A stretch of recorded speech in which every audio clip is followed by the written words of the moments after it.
Today, I, Samriddhi Singh, is going to present on the topic problems with today's youth. Future, there are problems such as depression and other mental health which are not being addressed by our parents, because according to them they are not very highly educated on the problems, on the issue of mental health. Because as we see in our households only, there are many people where who might have went into the depression, but since they were afraid of addressing this problem to their younger people or older people, because there is less awareness about mental health issues by government and to our parents also. So I feel it is a major problem in today's youth, because by addressing these kind of problems, by addressing problems such as mental issues, you can really motivate someone and empower someone to do or achieve their personal goals. I feel parenting, which has been traditionally set up in our societal structure, has been a very major problem and has an impact on a youth today also. So one of the factors which a youth has been facing is also mental issue, which I feel government should address. Also, they should have some vocal conferences regarding the lack of awareness. And the second issue which I want to address is basically the caste system and inequalities, also the technical and industrial shift.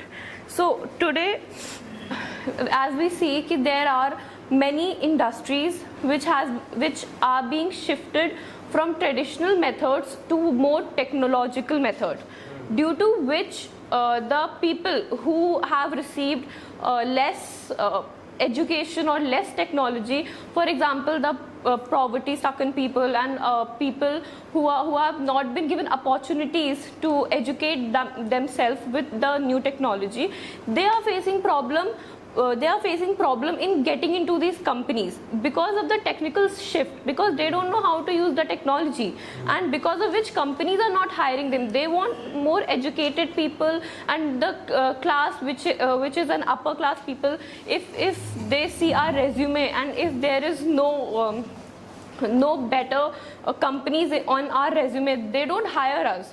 Because of which I feel that most of the people and most of the youth is being stuck over there, and they are being stagnant at a borderline.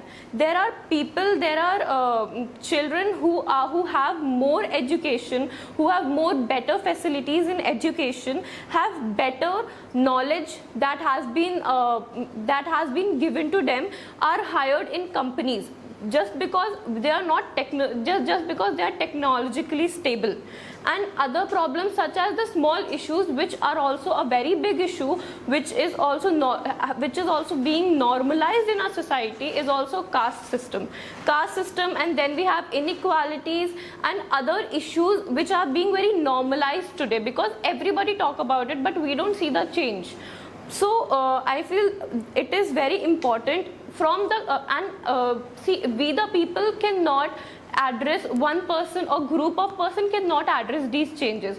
We elect our political government, which is our representative. So I feel that we should empower or show our concern towards the government, so that they address these issues which are being normalized in our society. For example, the caste system, the technological shift, and the other issues which are being faced by youth, by indulging into such conferences, or by indulging into problems faced by poverty-stricken youth or other or youth, and by taking ideas of youth who have been provided better facilities. Thank you. Very nice, very nice. We have so many questions, but yeah, it was really impressive whatever she has said about. Is there anybody? Yes, please. Please. So, what is the solution? How to get a job in company if I am not skilled?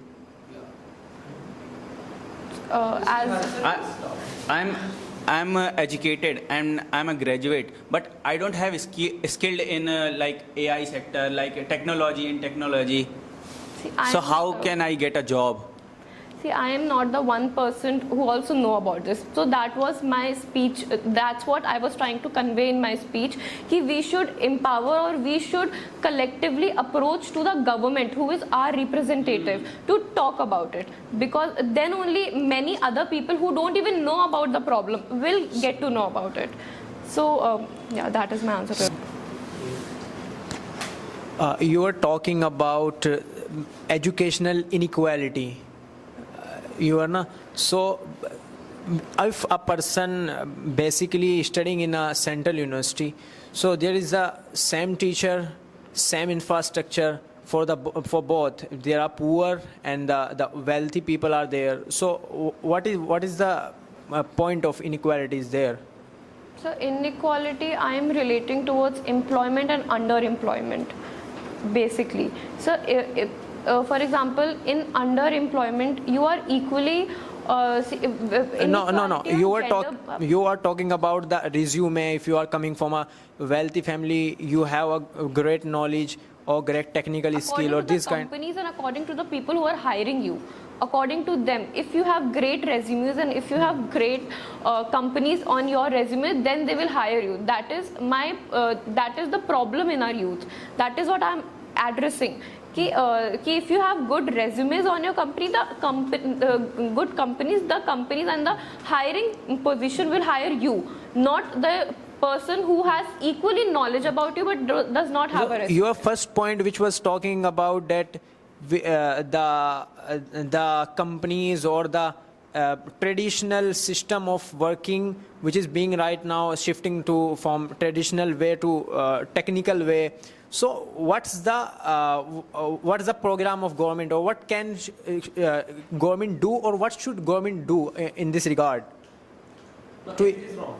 If it is not okay. Yes. So what should it be? How should it be?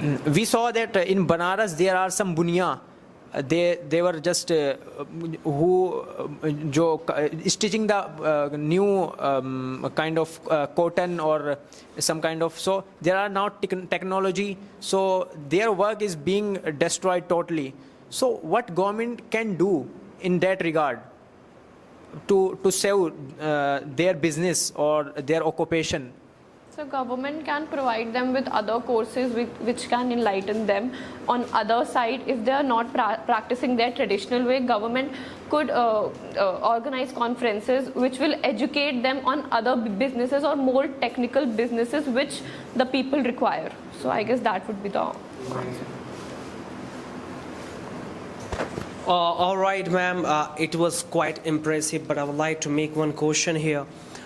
You said that the government that we elect, they are representative. But as in this generation, especially in India, the way government is treating and the way we elect not because of intelligence, we elect on the basis of religion and caste. So don't you think that if we raise voice and if we say anything, they would not be listening if we do not belong to them? So I think the country is itself a democratic country. Exactly. So one person cannot raise voice towards such a big government. So I feel if there is someone in for, there are many people who are against them also. So I think we should collectively raise with them the voice. So government definitely has to listen to it, as we see in this election. Like that we big have scam we have seen, that was NEET examination, right? Yeah, and people are raising voices. I read over it. newspaper today, 23 students have committed suicide because of this tension. So nobody's saying anything, nobody's doing anything. The people are asking for re-NEET. So I don't think so that the government is doing something for the betterment of the youth. Definitely. So what should be the solution? How should we approach? Like you said, collectively we should approach. So how should be the step? Sir, as we see in India, the democracy is not being well prevailed as the word suggests. So if we talk about the Modi government and the Yogi and other people, they are much higher in power. But the opposition is also trying, and as we see the result also of the present election, there are basically many people from the last election who are appointing the opposition rather than the present government. So I would not like to say ki the change is not happening. The change is definitely happening, and there are people and there are many MPs and MLAs who have presented their oath in front of the media by taking the T-shirts of ReNeat and other objections. So I feel the government and the people are trying, but we shall wait for the change. Great. The last question I'd like to make here. What should be the individual step? Like you are youth, I am, people are. So what should be the individual step to eradicate any problem of the youth? So individual step is evolving ourselves maximum to the point so that we can collectively influence other people to join us and educate and stand by the problem. All right. Okay, thank you very much, Samriddhi. It was nice to talk.